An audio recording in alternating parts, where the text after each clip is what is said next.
بالله من الشيطان الرجيم.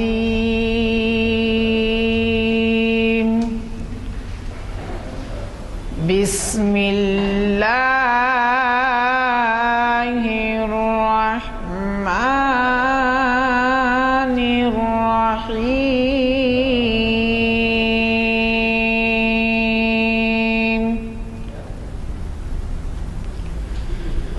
وأنه هو أغنى وأقنى وأنه هو رب الشعرى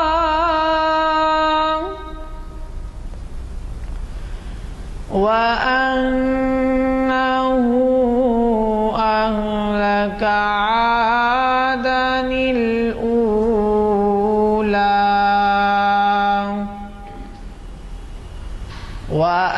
وأنه أهلك عادا الأولى وثمود فما أبقى وقوم نوح من قبل إنهم كانوا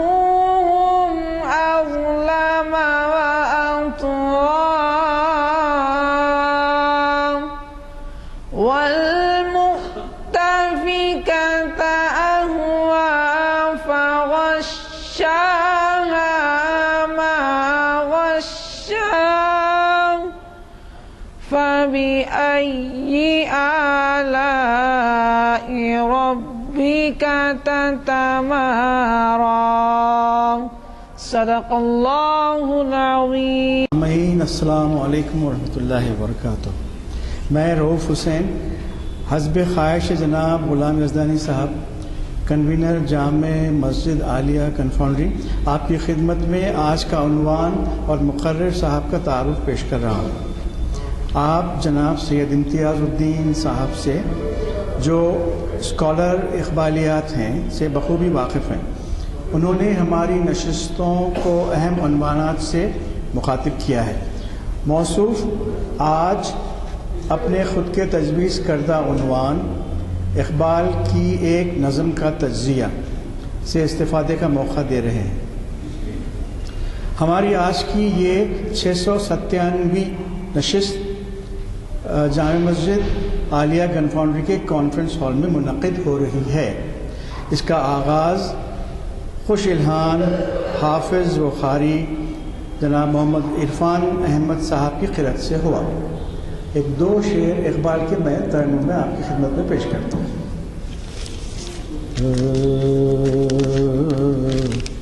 وہ دانائے سبل ختم الرسل مولائے کل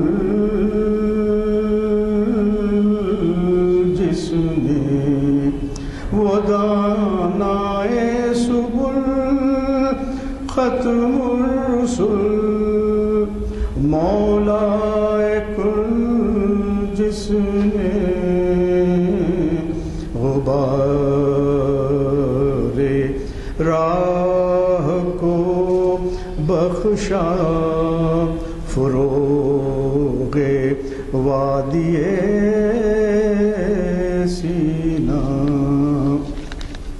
نگاہ عشق و مستی میں وہی اول وہی آخر نگاہ عشق و مستی میں وہی اول وہی آخر وہی قرآن وہی فرقان وہی یاسین وہی طه وہ دانائے سبل. السلام علیکم محترم بزرگوں اور بھائیوں.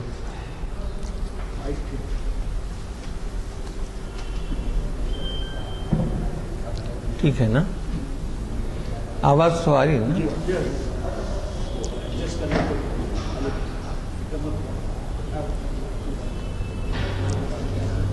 ہمیشہ کی طرح میں نے ایک عنوان دے دیا تھا کہ اقبال کی ایک نظم کا تجزیہ، اور ارادہ یہ تھا کہ کوئی اور بھی موضوع ذہن میں رہے تو اس کو آپ حضرات کی خدمت میں پیش کروں. لیکن جب میں کل غور کر رہا تھا تو سب سے پہلے مجھے یہ خیال آیا کہ یہ ربیع الاول کا مہینہ ہے جو حضور صلی اللہ علیہ وسلم کی ولادت باسعادت کا مہینہ ہے.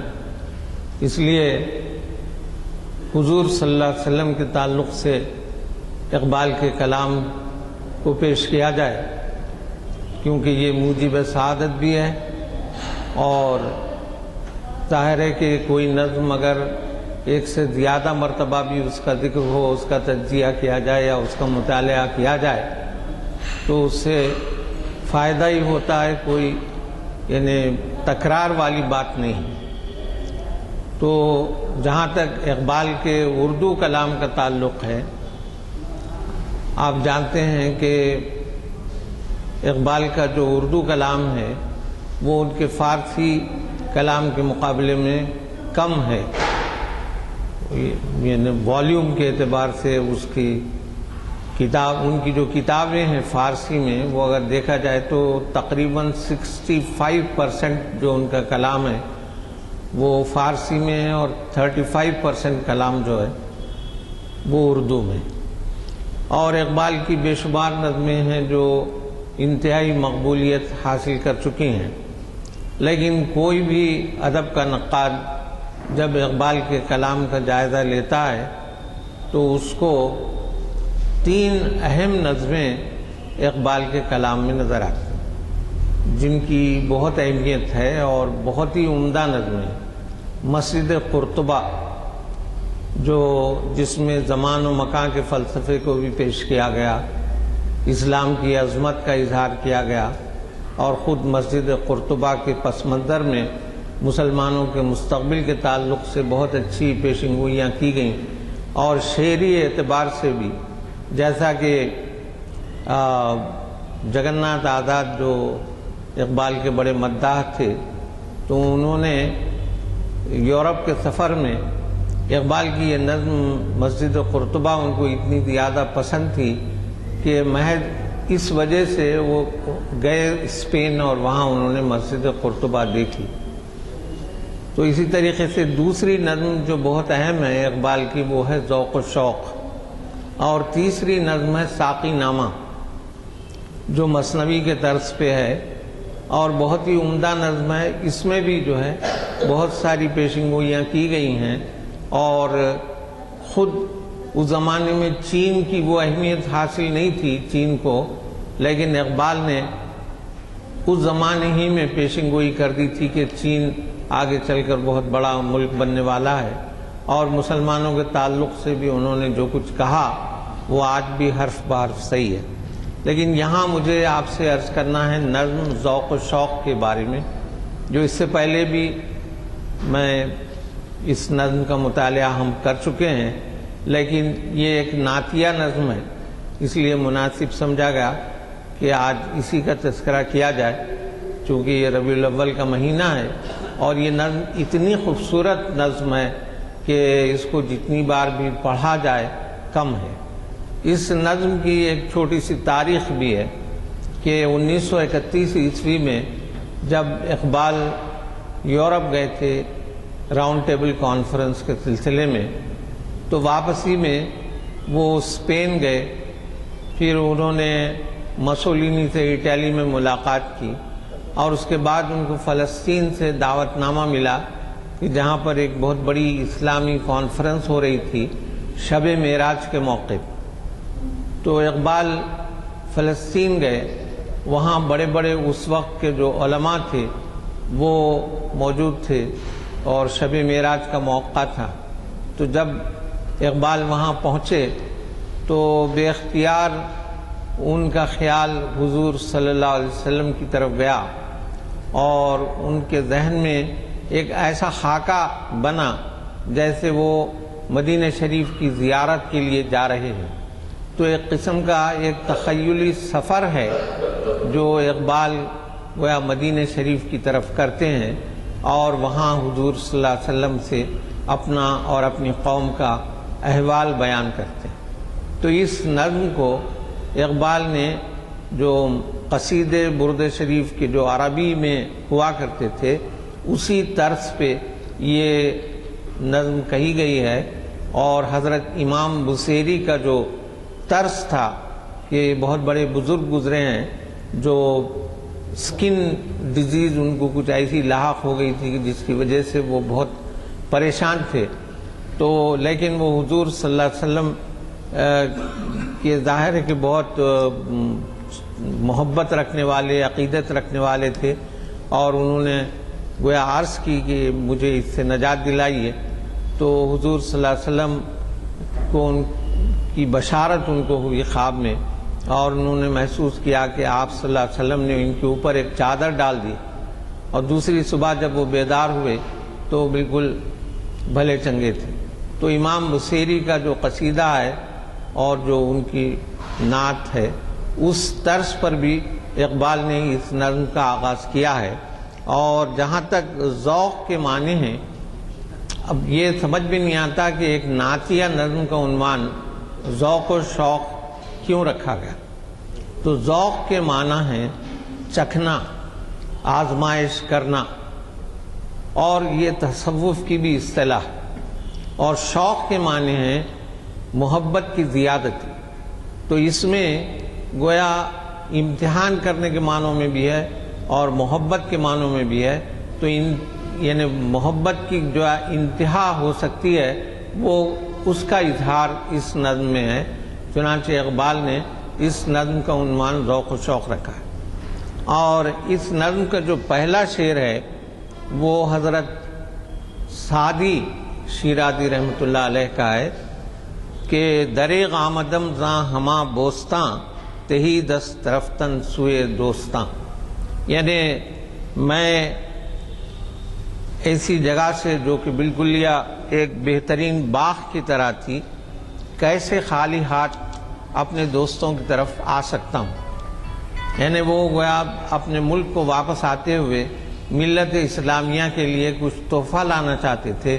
تو وہ تحفہ اس نظم کی شکل میں ہے جس کا عنوان انہوں نے ذوق و شوق رکھا. اور یہ ایک قسم کی نعت ہے لیکن اس کا طرز ان نعتوں کی طرح نہیں ہے جو ہم عام طور پہ پڑھتے ہیں جو بہت ہی ڈائریکٹ ہوتی ہیں. یہ ایک اقبال کا مخصوص رنگ اس میں جھلکتا ہے جو نعت کا ایک بڑا عمدہ پہلو اس میں شامل ہے. تو اس کا جو پہلا بند ہے وہ ایک طرح کی منظر نگاری ہے. تو قدیم عربی قصیدوں میں بھی جو ابتدا کی جاتی تھی تو وہ منظر نگاری سے کی جاتی تھی کہ بھئی کیا موقع ہے، وقت کیا ہے، مقام کیا ہے اور اس کے اطراف و اکناف کیسے ہیں. ان تمام باتوں کو خوبصورتی سے بیان کیا جاتا تھا. پھر گویا شاعر اپنے مطلب کی بات کی طرف آتا تھا. تو یہ جو پہلا بند ہے ایک منظر نگاری اس میں ہے مدینہ شریف کے اطراف و اکناف کی. تو ایک بات یاد رکھیے کہ مدینہ شریف کا ایک نام اور بھی تھا کاظمہ. جیسے یثرب بھی مدینہ شریف کا نام تھا جو حضور صلی اللہ علیہ وسلم کے ورود مسعود سے پہلے یہ نام تھا. اور لیکن اس کے کچھ ایسے معنی ہوتے تھے کہ جہاں بیماریاں وغیرہ بہت ہوتی ہیں. چنانچہ صحابہ جو ہجرت کر کے گئے تھے ان میں سے جانے کے بعد کئی لوگوں کو بخار آیا اور بہت دنوں تک بخار میں رہے. تو حضور صلی اللہ علیہ وسلم نے وہ نام بدل دیا، یثرب کی جگہ اس کا نام مدینہ رکھا. تو مدینہ کا ایک نام کاظمہ بھی ہے. اچھا، یہ جو اقبال کا تخیلی سفر میں نے عرض کیا آپ سے تو جب اقبال کی عمر آخری زمانہ 1936-1937 کا جو زمانہ ہے، اس وقت انہوں نے تہیہ کر لیا تھا کہ وہ حج بھی کریں گے اور مدینہ شریف کی زیارت بھی کریں گے۔ چنانچہ جو ارمغان حجاز کی قطعات ہیں یا رباعیات ہیں، ان میں اسی سفر کی آرزو ہے، لیکن اس وقت تک ان کی صحت اتنی خراب ہو چکی تھی کہ ڈاکٹرز نے ان کو سفر سے، اور وہ بھی اس زمانے کا جو بحری سفر ہوتا تھا اور کافی تکلیف دہ ہوتا تھا، منع کر دیا گیا، چنانچہ وہ جا نہیں سکے۔ لیکن تا حیات اقبال کے دل میں مدینہ شریف کی زیارت، مکہ شریف کی زیارت کا شوق ہمیشہ رہا۔ چنانچہ اقبال کا ایک شعر ہے کہ خاک یثرب از دو عالم خوش ترست، تو اس میں مدینہ شریف کی جو مٹی ہے وہ دونوں عالموں سے زیادہ مجھے اچھی لگتی ہے۔ کیوں کہ اے خنک شہرے کہ آنجا دل برست، کہ ایسے عمدہ شہر میں، ایسے پرسکون شہر میں میرا محبوب رہتا ہے۔ حضور صلی اللہ علیہ وسلم کو گویا انہوں نے دلبر کہا، جو عام طور پہ محبوب کے معنوں میں استعمال ہوتا ہے کہ خاک یثرب از دو عالم خوش ترست، اے خنک شہرے کے آنجا دل برست۔ تو یہ نظم جو ذوق و شوق ہے، جیسا کہ میں نے آپ سے کہا کہ اقبال کا ایک خیالی سفر ہے مدینے کی طرف۔ تو پہلا بند منظر نگاری میں ہے، تو منظر کچھ یوں ہے کہ یہ مدینہ شریف میں کوئی مسافر داخل ہو رہا ہے، صبح کا وقت ہے، رات میں بارش ہوئی ہے، بارش کی وجہ سے جو ابر اور بادل جو ہیں وہ ابھی بھی چھائے ہوئے ہیں، اور یہ بادلوں کا رنگ سرخ بھی ہے اور نیلا بھی ہے، اور وہاں پر ایک پہاڑی ہے مدینہ شریف کے پاس جس کا نام ہے عظم، الف ضاد میم، کہ کوہ عظم۔ تو اقبال یہ کہتے ہیں کہ اب صبح ہو رہی ہے اور رات میں بارش بھی ہوئی تھی کہ قلب و نظر کی زندگی دشت میں صبح کا سما، تو وہ ظاہر ہے کہ پورا صحرائے عرب ہے کہ اس میں صبح کا منظر جو ہے وہ ایسا لگ رہا ہے کہ میرے دل اور میری نگاہوں کو ایک نئی زندگی مل رہی ہے۔ چشمہ آفتاب سے نور کی ندیاں رواں، کہ سورج سے ایک نور کی ندیاں گویا رواں ہو رہی ہیں۔ حسن ازل کی ہے نمود، چاک ہے پرتہ وجود، حسن ازل کی ہے نمود، چاک ہے پردہ وجود، دل کے لیے ہزار سود ایک نگاہ کا زیاں، کہ حسن ازل جو ہے اللہ تعالیٰ کی قدرت گویا جلوگر ہے، اور جو پردہ وجود ہے وہ خود اپنے آپ کو آشکار کر رہا ہے، اور یہاں پر ایک نگاہ ڈالنے میں، یعنی جب آپ کوئی اچھے منظر کو دیکھتے ہیں تو آپ کی ایک نگاہ خرچ ہوتی ہے۔ تو اقبال یہ کہتے ہیں کہ آپ کی ایک نگاہ کا گویا نقصان ہو رہا ہے یا خرچ ہو رہی ہے، زیاں بولتے ہیں نقصان کو، ایک نگاہ کا زیاں تو ہو رہا ہے، لیکن دل کے لیے وہ ایک نگاہ کا خرچ ہونا ہزار سود ہزار نفع کے برابر ہے۔ دل کے لیے ہزار سود ایک نگاہ کا زیاں، سرخ و کبود بدلیاں چھوڑ گیا صحاب شب، صحاب بولتے ہیں بادل کو، جیسا میں نے عرض کیا کہ کبود کے معنی ہے نیلا اور سرخ تو ظاہر ریڈ، تو جو نیلی اور سرخ بدلیاں ہیں، جو رات کا بادل چھوڑ کر چلا گیا تھا، کوہ عظم کو دے گیا رنگ برنگ تیلساں، تیلساں بولتے ہیں دستار کو، اور عمومی مطلب اس کا یہ ہے کہ جب کوئی طالب علم تعلیم سے فارغ ہوتا ہے اور اس کی دستار بندی کی جاتی ہے تو اس کو بھی تیلساں بولتے ہیں۔ تو اس کا مطلب یہ ہے کہ بادل جو آئے تھے وہ ابھی بھی کچھ پہاڑوں پر اس طرح چھائے ہوئے ہیں کہ انہوں نے ان پہاڑوں کو نیلی اور سرخ بدلیوں کے ذریعے سے دستار پوش کر دیا ہے۔ گرد سے پاک ہے ہوا، برگ نخیل دھل گئے، ریگ نواہ کاظمہ، نرم ہے مثل پرنیاں، پرنیاں بولتے ہیں ریشم کو۔ تو گرد سے جو ہوا ہے وہ بالکل پاک ہے، جیسے فری فرام پولیوشن بولتے ہیں، کہ گرد سے یعنی جتنا گرد و غبار تھا سب دھل گیا بارش کی وجہ سے، اور درختوں کے پتے بھی دھل گئے، اور جو ریگے نواح کاظمہ جو اس کے اطراف میں مدینہ شریف کے اطراف کی جو ریتی ہے وہ بارش کی وجہ سے ریشم کی طرح نرم ہو گئی ہے۔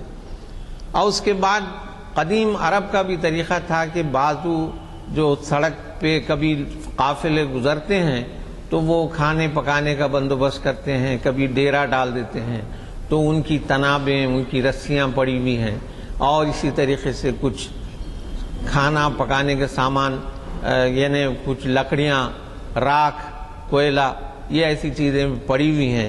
تو آگ بجھی ہوئی ادھر، ٹوٹی ہوئی تناب ادھر، تناب بولتے ہیں جو خیمے کے جو وہ اینکرز ہوتے ہیں یا رسیاں ہوتی ہیں ان کو تناب بولتے ہیں۔ آگ بجھی ہوئی ادھر، ٹوٹی ہوئی تناب ادھر، کیا خبر اس مقام سے گزرے ہیں کتنے کارواں۔ ظاہر ہے کہ یہ مدینے کا شہر ایسا ہے کہ ایک عاشقوں کی رہگزر ہے کہ جو ہر روز جس طرح مکہ شریف میں کبھی طواف رکتا نہیں، اسی طرح مدینہ شریف میں بھی زائرین کی آمد سے کبھی مدینہ خالی رہتا نہیں۔ تو اقبال یہ کہتے ہیں کہ کیا خبر اس مقام سے گزرے ہیں کتنے کارواں۔ تو ابھی گویا مسافر اسی منظر کشی میں اور منظر کو دیکھنے میں ہے کہ اس کو صدائے جبرائیل آتی ہے، اس کے ذوق و شوق کو دیکھ کر، اس کی محبت کو اور عقیدت کو دیکھ کر، آئی صدائے جبرائیل تیرا مقام ہے یہی، اہل فراق کے لیے عیش دوام ہے یہی۔ کہ یعنی جبرائیل علیہ السلام کی ایک ندا گویا شاعر کو آتی ہے کہ تم کو جس مقام کی تڑپ تھی، جس کے بارے میں تم کہتے تھے کہ خاک یثرب از دو عالم خوشترست، اے خنک شہرے کے آجا دل برس، تو وہ مقام یہی مقام ہے۔ اور یہاں پر گویا اہل فراق جو تڑپنے والے ہیں محبت کے، ان کے لیے ایک مستقل خوشی اور فرحت کا مقام بھی یہ ہے۔ اس کے بعد گویا اقبال حضور صلی اللہ علیہ وسلم سے مخاطب ہوتے ہیں اور آپ کی خدمت میں عرض گزار ہوتے ہیں کہ کس طرح یعنی ان کی پچھلی زندگی گزری ہے اور وہ کتنے غمگین ہیں۔ تو شاعر کہتا ہے کہ کس سے کہوں کہ زہر ہے میرے لیے مے حیات، یعنی اقبال کہتے ہیں کہ میرے لیے جو زندگی ہے وہ زہر معلوم ہوتی ہے، کیونکہ مسلمانوں کے جو موجودہ حالات سے ہم گزر رہے ہیں وہ ایسا ہے کہ میرے لیے زندگی بھی زہر معلوم ہوتی ہے۔ کوہنا ہے بزم کائنات، تازہ ہیں میرے واردات، یعنی جو دنیا ہے وہ تو بہت پرانی ہو گئی، لیکن میں ان لوگوں میں سے نہیں ہوں جو صرف عظمت رفتہ کا رونا روتے رہتے ہیں یا پرانے واقعات اور پرانے یعنی کارناموں ہی کو دہراتے ہیں اور پھر غمگین ہو جاتے ہیں، کیونکہ میرے اندر نئے نئے خیالات بھی پیدا ہوتے ہیں بحیثیت شاعر، بحیثیت فلسفی اور بحیثیت عاشق رسول۔ تو اس کے بعد پھر وہ اقبال پوچھتے ہیں کہ کیا نہیں اور غزنوی کارگہ حیات میں بیٹھے ہیں کب سے منتظر اہل حرم کے سومنات، یعنی کفر آج بھی اپنا جادو جگا رہا ہے، لیکن افسوس کی بات یہ ہے کہ کوئی بت شکن غزنوی جیسا آج موجود نہیں ہے۔ ذکر عرب کے سوز میں، فکر عجم کے ساز میں، نئے عربی مشاہدات، نئے عجمی تخیلات۔ تو عربوں میں بھی وہ بات نہیں ہے کہ وہ جوش، وہ جذبہ جو صحابہ کرام میں تھا وہ عربوں میں اب موجود نہیں ہے، اور فکر عجم جو فارسی کا جو سرمایہ ہے شعری اور ادبی، اس میں بھی اب کوئی جان باقی نہیں رہی، کیونکہ عربی مشاہدات بھی نہیں ہیں، عجمی تخیلات بھی نہیں ہیں۔ اس کے بعد یہ کہتے ہیں کہ قافلہ حجاز میں ایک حسین بھی نہیں، قافلہ حجاز میں ایک حسین بھی نہیں، گرچہ ہے تابدار ابھی گیسوئے دجلہ و فرات، یعنی دجلہ و فرات وہ دریائے ہیں جس کے کنارے حضرت امام حسین رضی اللہ تعالی عنہ نے یزید کا یہ معرکہ انہوں نے سر کیا تھا، یعنی گو بظاہر فتح یزید کی معلوم ہوئی، لیکن حضرت امام حسین کی فتح دائمی فتح تھی جو آج بھی ہم اسی کو فتح مانتے ہیں۔ تو اقبال یہ کہتے ہیں کہ آج بھی جو گیسوئے فرات ہے دجلہ اور فرات کا جو پانی ہے وہ منتظر ہے کہ ایسا صابر شہید آئے اور پھر سے ایسی قربانی دے جو دنیا میں یاد رکھی جائے، لیکن آج قافلہ حجاز میں ایک بھی حسین باقی نہیں ہے۔ تو عقل و دل و نگاہ کا مرشد اولی ہے عشق، عشق نہ ہو تو شرودی بت کدہ تصورات۔ ان تمام کمیوں کا ذکر کہ غزنوی نہیں، نہ امام حسین موجود، نہ ایسے بڑے بڑے صحابہ موجود، اس کی وجہ یہ ہے کہ ان کو عشق الہی بھی تھا، عشق رسول بھی تھا۔ آج دنیا اس سچے عشق سے خالی ہے اور اسی وجہ سے دنیا خود ایک بتکدہ بنی ہوئی ہے۔ تو اقبال یہ کہتے ہیں کہ صدق خلیل بھی ہے عشق، صبر حسین بھی ہے عشق، معرکہ وجود میں بدر و حنین بھی ہے عشق۔ جیسا کہ آپ جانتے ہیں حضرت ابراہیم علیہ السلام کی سچائی، ان کا صبر اور آزمائشوں سے ان کا گزرنا ضرب المثل ہے کہ خود جب نمرود نے ان سے کہا کہ کیا تمہارے خدا کی صفات کیا ہیں، تو انہوں نے کہا کہ خدا، میرا خدا جلاتا بھی ہے اور مارتا بھی ہے۔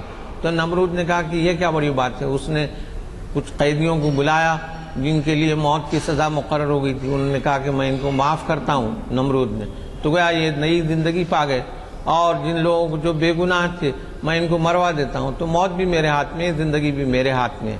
تو اس پر ابراہیم علیہ السلام نے اس دربار میں اس بادشاہ سے کہا کہ اگر تو اتنا قادر مطلق اپنے آپ کو سمجھتا ہے تو کبھی سورج کو مشرق کی بجائے مغرب سے نکال۔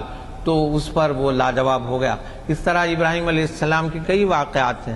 تو اقبال یہ کہتے ہیں کہ صدق خلیل بھی ہے عشق، صبر حسین بھی ہے عشق، معرکہ وجود میں بدر و حنین بھی ہے عشق۔ تو بدر و حنین دو غزوات کے نام آئے ہیں، لیکن اس سے تمام غزوات مراد ہیں اور تمام صحابہ کرام اور ان کی قربانیاں مراد ہیں کہ اب ویسی قربانیاں دینے والا بھی کوئی باقی نہیں ہے۔ نہ خلیل کی جیسی بات ہے اور نہ حسین کا جیسا صبر ہے اور نہ صحابہ کے جیسے معرکے اب دیکھنے میں آتے ہیں۔ اس کے بعد حضور صلی اللہ علیہ وسلم کی تعریف میں وہ کہتے ہیں کہ آئے کائنات کا مانی دیریاب تو، نکلے تیری تلاش میں قافلہ ہائے رنگ و بو۔ یہاں پر قافلہ ہائے رنگ و بو سے پوری کائنات مراد ہے، اور آیا بولتے ہیں نشانی کو، آیا بولتے ہیں نشانی کو، اور وہ بھی اللہ کی نشانی۔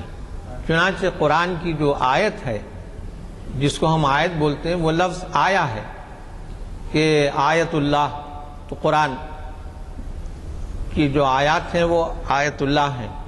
زمین آیت اللہ ہے، ایسی چیز جو انسان بنا نہیں سکتا، جو صرف خدا کی قدرت سے۔ آپ زمین سے گویا کئی چیزیں بنا لے سکتے ہیں، زمین سے، اس کی مٹی سے، اس کے اندر سے نکلنے والے معدنیات سے، لیکن زمین بجائے خود کوئی بنا نہیں سکتا۔ تو زمین ایک آیت اللہ ہے، آسمان آیت اللہ ہے، سورج آیت اللہ ہے۔ تو اس طرح یہ کہتے ہیں کہ آئے کائنات کا مانی دیریاب تو، یہ ساری کائنات جو پیدا کی گئی وہ حضور صلی اللہ علیہ وسلم کو، چونکہ اللہ تعالیٰ کو پیدا کرنا تھا، اس لیے اللہ نے یہ ساری کائنات پیدا کی۔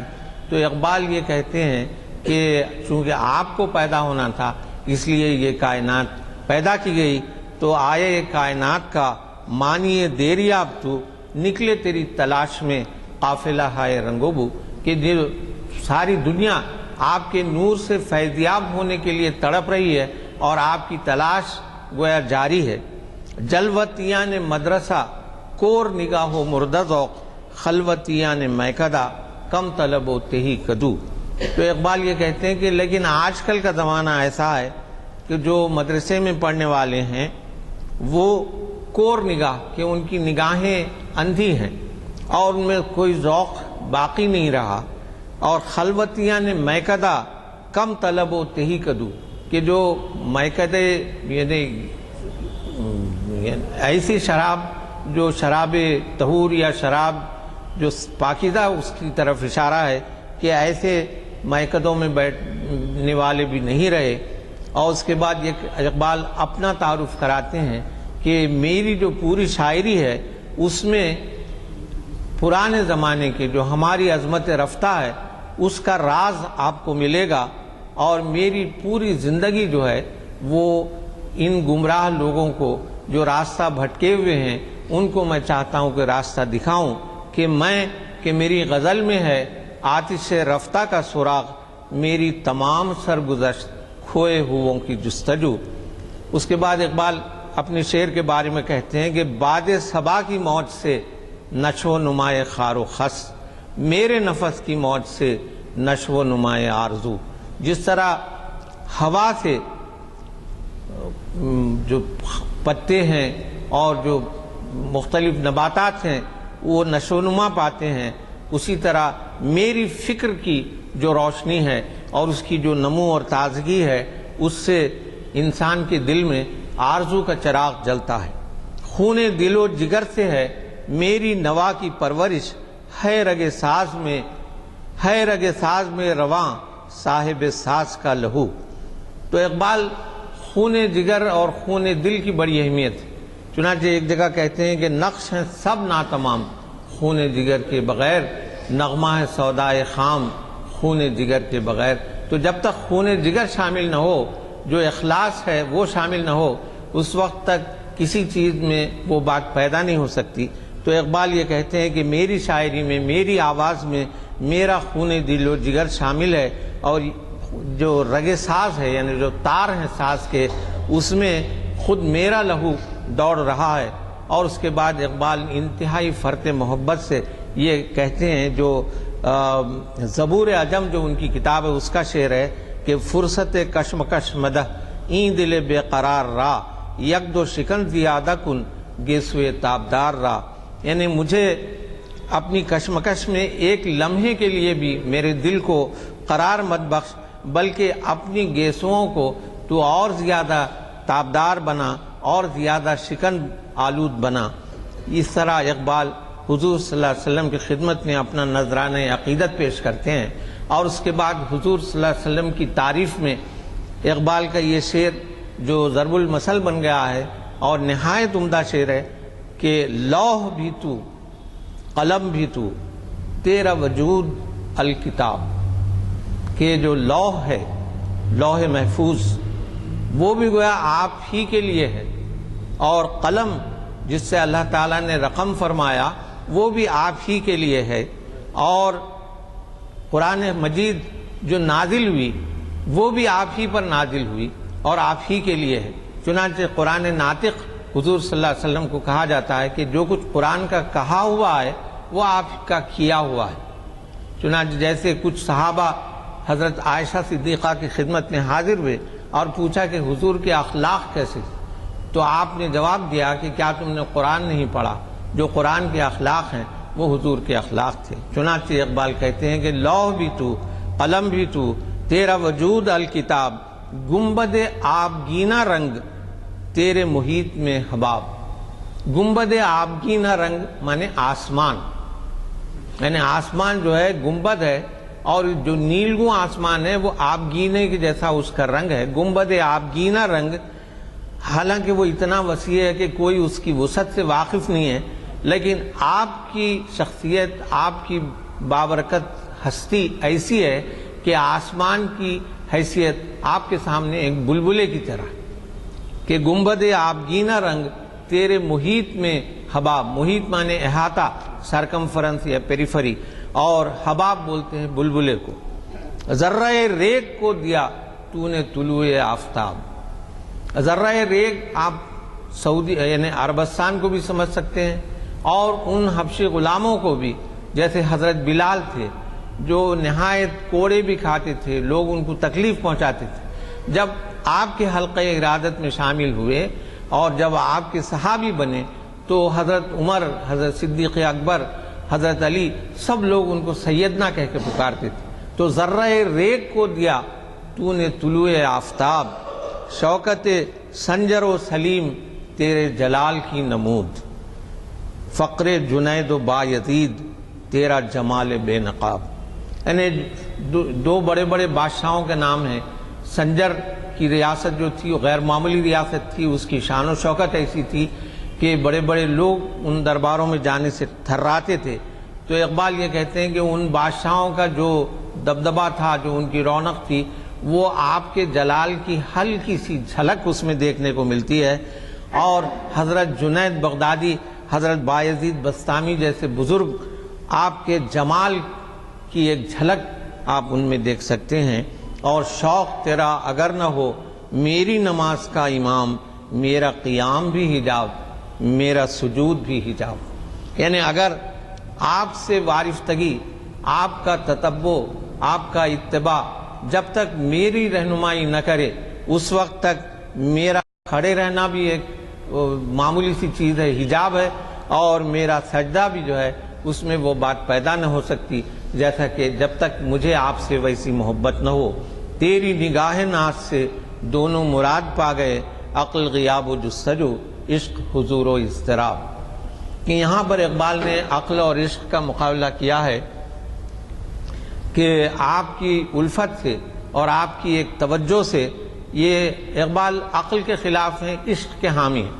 وہ یہ کہتے ہیں کہ عقل ایک ایسی چیز ہے جو آدمی کو گمراہ بھی کر سکتی ہے، لیکن عشق میں گمراہی نہیں ہوتی۔ تو یہ کہتے ہیں کہ عقل بھی میری سدھر گئی اور عشق بھی میرا سدھر گیا، جس میں حضوری کی کیفیت پیدا ہوئی۔ تیرہ و تار ہے جہاں گردش آفتاب سے، یہ گویا ایک صنعت ہے شاعری کی جس میں اصل کا الٹا مطلب بیان کیا جاتا ہے۔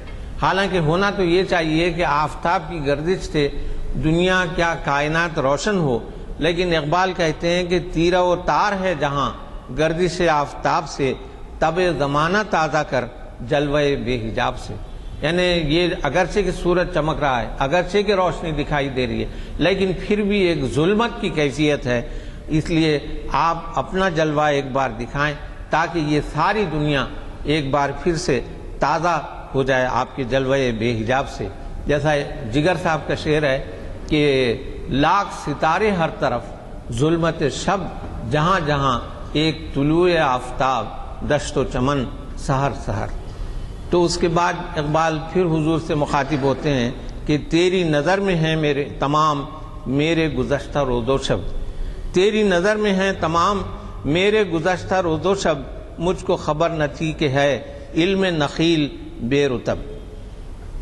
یعنی علم نخیل بے رتب، کہ محض علم حاصل کرنے سے میں اگرچہ کہ جیسے اقبال تھے ہائیلی کوالیفائڈ آدمی تھے، یعنی اردو کا ابھی تک بھی کوئی شاعر ان کے مقابلے کا قابل نہیں نکلا کہ وہ بیک وقت جرمن زبان جانتے تھے، انگلش جانتے تھے، فارسی جانتے تھے، عربی جانتے تھے، اور پھر یہاں کی سنسکرت سے بھی وہ واقف تھے، پھر بیرسٹر ایٹ لا تھے۔ اس طرح اور مغربی ادب، مشرقی ادب دونوں پر ان کی نگاہ بہت گہری تھی۔ لیکن اقبال کہتے ہیں کہ مجھے اب اپنی زندگی کے آخری دور میں یہ اندازہ ہوتا ہے کہ میرا جو کچھ بھی علم تھا وہ ایک ایسا درخت کی طرح تھا جس پر کوئی پھل نہیں آتا۔ تو یعنی علم جو ہے اس جب تک کہ وہ عشق کے ذریعے سے آگے نہ بڑھے، جب تک آپ کی محبت شامل حال نہ ہو، وہ علم بھی بے فیض علم ہے۔ تازہ میرے ضمیر میں معرکہ کہن ہوا، عشق تمام مصطفیٰ عقل تمام بولہب۔ کہ میرے اندر ایک ایسا گویا انقلاب برپا ہوا کہ مجھے یہ اندازہ ہوا کہ عشق جو ہے وہ حضور صلی اللہ علیہ وسلم کی محبت ہی سے گویا عشق کی اس کی کیفیت پیدا ہوتی ہے، ورنہ عقل جو ہے وہ تو ابو لہب کے پاس بھی عقل تھی، ابو جہل کے پاس بھی عقل تھی، لیکن جو چیز انسان کو ممتاز کرتی ہے، جو اس کی دنیا و آخرت سنوارتی ہے، وہ حضور صلی اللہ علیہ وسلم کی محبت ہے۔ گاہ بہیلا می برد گاہ بزور می کشد، یہ تصوف کی اصطلاحیں ہیں کہ ہیلا بھی گویا ایک تصوف کی اصطلاح ہے، اور زور یہ بھی کہ جب اللہ تعالیٰ کسی کو اپنا بنانا چاہتا ہے تو چاہے وہ کسی حال میں ہو، اللہ اس کو اپنی طرف کھینچ لیتا۔ تو گاہ بہیلا می برد گاہ بزور می کشد، عشق کی ابتدا جب عشق کی انتہا جب۔ اس کے بعد اقبال کہتے ہیں کہ یہ عشق تو اپنی جگہ ہے، لیکن عشق کی بلندی اس میں ہے کہ آدمی فراق کی کیفیت، ہجر کی کیفیت، دوری اور جدائی کی کیفیت، تڑپ کی کیفیت جھیلے، ورنہ اگر اس کی ملاقات اس کے محبوب سے ہو جائے تو گویا وہ کلائمیکس کو پہنچ جاتا ہے، اور وہ اس میں وہ بات نہیں رہتی. تو اقبال یہ کہتے ہیں کہ عالم سوز و ساز میں وصل سے بڑھ کے ہے فراق. جو فراق کی کیفیت ہے وہ وصل سے بڑھ کے ہے. وصل میں مرگ آرزو، ہجر میں لذت طلب. یعنی وصل جو ہوتا ہے اس میں انسان کی آرزو مر جاتی ہے، لیکن ہجر میں جو طلب کی لذت ہوتی ہے وہ اور بڑھتی ہے. یہی وجہ ہے کہ میں اگرچہ کہ حضور کی خدمت میں حاضر ہوا، اگرچہ کہ میں مدینہ کا میں نے سفر کیا، یہ سب تخیلی باتیں، لیکن عین وصال میں مجھے حوصلہ نظر نہ تھا. یعنی مجھ میں دیکھنے کی تاب، دیکھنے کی صلاحیت نہیں تھی. عین وصال میں مجھے حوصلہ نظر نہ تھا، گرچہ بہانہ جو رہی میری نگاہ بے ادب. یعنی اگرچہ کہ میری نگاہ، میری آنکھیں یہ چاہتی تھیں کہ میں ادھر ادھر کچھ دیکھ لوں، کوئی ایک جھلک ہی دیکھ لوں، لیکن یہ مجھ میں حوصلہ نظر نہ تھا. اسی لیے وہ کہتے ہیں کہ فراق کی جو کیفیت ہے وہ زیادہ معتبر ہے اور زیادہ پسندیدہ ہے. چنانچہ گرمی آرزو فراق، شورش ہاؤ ہو فراق. گرمی یعنی آرزو کی جو گرمی اور حدت حرارت ہے وہ دوری سے ہے، فراق کی کیفیت سے ہے. شورش ہاؤ ہو فراق، کہ جو شورش کے معنی ایک کشمکش، ایک اضطراب کی جو کیفیت ہے وہ فراق ہی سے قائم ہے. موج کی جستجو فراق، یعنی موج کی جو جستجو ہے کہ وہ سمندر میں ملنا بھی چاہتی ہے، وہ بھی فراق چاہتی ہے. قطرے کی آبرو فراق، یعنی قطرہ اسی وقت قطرہ رہتا ہے جب کہ وہ تنہا رہے اور سمندر میں ملنے نہ پائے. جب قطرہ سمندر میں مل جاتا ہے تو سمندر کا جز بن جاتا ہے اور اس کی حیثیت ختم ہو جاتی ہے. اس لیے قطرے کی آبرو بھی جو ہے وہ فراق کی کیفیت ہے، اور یہی اسی کیفیت سے میں گزرا ہوں. جیسے اقبال کہتے ہیں کہ وہ اسی کیفیت سے گزرے ہیں، اور عشق رسول میں فراق میں جو انہوں نے جو کیفیت محسوس کی شاید وصال میں بھی، وصل میں بھی وہ کیفیت ان کو حاصل نہ ہو. آپ سے مجھے وہ دن یاد آیا جب کہ ہم نے پہلی مرتبہ امتیاز الدین صاحب کو یہاں پہ خطاب کے لیے مدعو کیا تھا. وہ الیکٹریسٹی ڈپارٹمنٹ میں سپرنٹینڈنگ انجینئر یا چیف انجینئر کی حیثیت سے ریٹائر ہوئے تھے، اور ذرا نیا نیا ماحول، اور یوں تو وہ اقبالیات سے تعمیر ملت کے اقبال اکیڈمی سے وابستہ رہے ہیں، لیکن یہاں پہ خطاب پہلا تھا. تو اس وقت انہوں نے جو خطاب کیا تھا، مجھے عنوان تو یاد نہیں ہے، مگر میں اپنے کنکلوزیو ریمارکس میں یہ میں نے کہا تھا کہ آپ وہ بیٹسمین ہیں جو اترتے ہی سینچری مارے. تو اس طریقے سے آج بھی جو ہے مجھے وہ دن یاد آتے ہیں جب کہ انہوں نے اس قدر پرمغز خطاب سے ہمیں نوازا تھا. اقبال کا ایک مشہور شعر ہے، جب نعت کی باتیں آئیں اور ربیع الاول کے مہینے کا ذکر آیا تو یہ زبان زد خاص و عام ہو جاتا ہے. ہر تقریر میں، ہر واعظ میں، ہر جگہ کی محمد سے وفا تو نے تو ہم تیرے ہیں، یہ جہاں چیز ہے کیا لوح و قلم تیرے ہیں. علامہ کا شعر ہے. حضرات، ابھی آپ نے فراق اور ملاپ کے بارے میں ریمارک سنے، اس میں آپ بتائیں گے کس کا شعر ہے؟ فراق اور ملاپ کے بارے میں ہے. اس میں ملنے کی خوشی، اس میں جدائی کا خیال. اس میں ملنے کی خوشی، اس میں جدائی کا خیال. کون کہتا ہے کہ فرقت سے وصال اچھا ہے؟ وصال کے معنی ملنے کے ہیں. کون کہتا ہے کہ فرقت سے وصال اچھا ہے؟ دیکھیے، آپ زیادہ جانتے ہیں، علامہ کی جب طبیعت بالکل خراب ہو گئی اور ڈاکٹرز نے غیر معمولی احتیاط کے سبق دیے یا مشورہ دیا، تو اس میں ان سے یہ بھی کہا گیا کہ بھئی سرکار کے سامنے ذکر محمدی نہ کیا جائے، کیونکہ وہ کسی وقت بھی سن کے بہت ہی بے چین ہو جاتے اور یعنی ان کے آنکھ سے آنسو روانہ ہو جاتے. تو اس کے اوپر بھی شاید عمل کیا گیا کہ آخر میں جو ہے ان کو ان کے سامنے ذکر نہیں کیا جاتا تھا.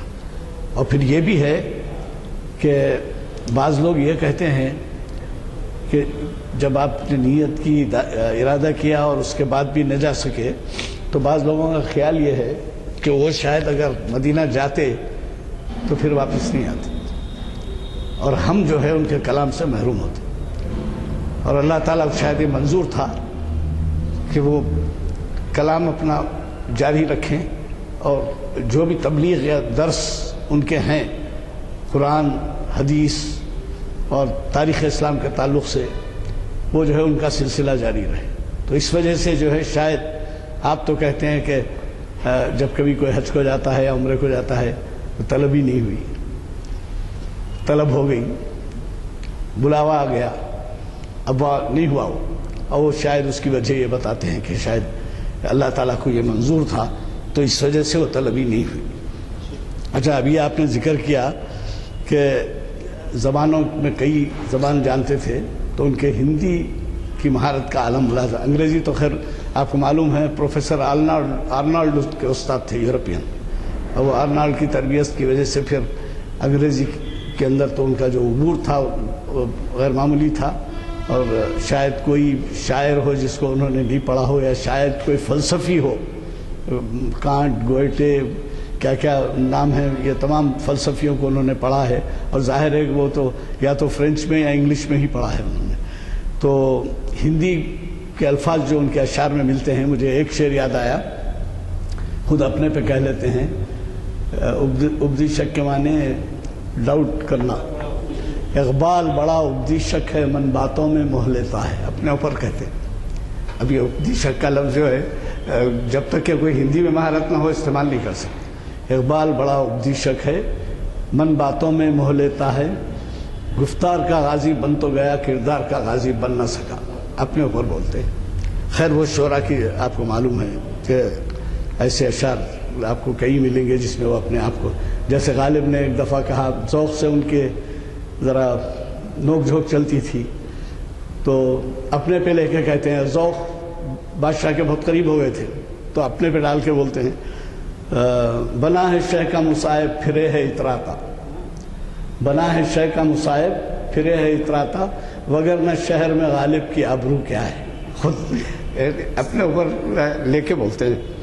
تو یہ جو ہے آج کا جو کچھ خطاب ہوا آپ کو اندازہ ہوا. میری بڑی خواہش یہ ہے کہ آپ اپنے ساتھیوں کو لیتے آئیں اور زیادہ سے زیادہ اس کا استفادہ کریں اور تعارف کراتے ہیں اس محفل سے.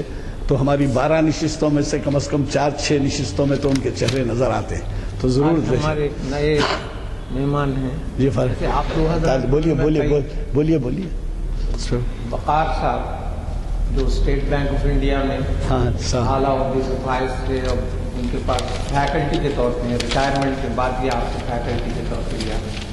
آپ دونوں حضرات بھی اپنا نگرانی فرما دیں. ہاں, اللہم صلی علی محمد وعلی آل محمد کما صلیت علی ابراہیم وعلی آل ابراہیم انک حمید مجید. اللہم بارک علی محمد وعلی آل محمد کما بارکت علی ابراہیم وعلی آل ابراہیم انک حمید مجید. ربنا آتنا فی الدنیا حسنۃ وفی الآخرۃ حسنۃ وقنا عذاب النار. ربنا اغفر لی ولوالدی وللمؤمنین یوم یقوم الحساب. رب ارحمہما کما ربیانی صغیرا. وصلی اللہ تعالی علی خیر خلقہ سیدنا و مولانا شفیعنا و نبینا و حبیبنا محمد و آلہ و اصحابہ و ازواجہ و ذریاتہ و اہل بیتہ اجمعین وسلم تسلیما کثیرا کثیرا.